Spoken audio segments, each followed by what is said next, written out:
This is the reading from Exodus chapter 17, verses 1 through 7. All the people of Israel had continued on their journey as God had directed them. When they came to a place, the name of which in Hebrew means rest, they set up their camp for the night to get some rest.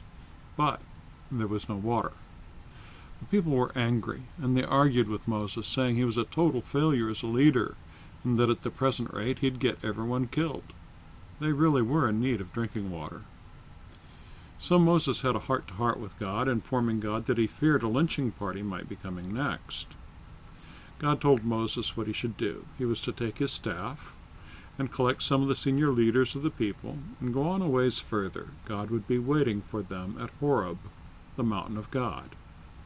There Moses was to hit a rock with his staff, and there would come water from it, and all the people could quench their thirst.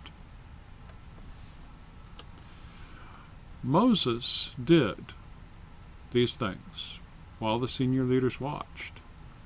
And afterward, Moses gave that encampment certain names so that the people would remember not to doubt God. Besides Psalm 95, looking back to remember this event, so also do two passages in the New Testament. These were not part of the lectionary for today, but I did want to mention them. In Hebrews chapter 3, it points back to this passage, preaching that we should not be stubborn, rebellious, quarrelsome, doubting God. That's Hebrews 3:14 through 19.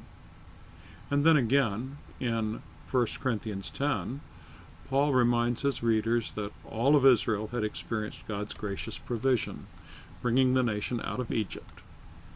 In speaking of this, he points to our reading from Exodus, saying, "It wasn't a pick-and-choose buffet, but everyone ate the same food, the food God provided.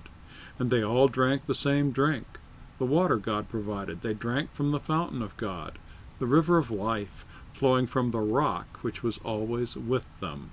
And Paul concludes that rock was Christ.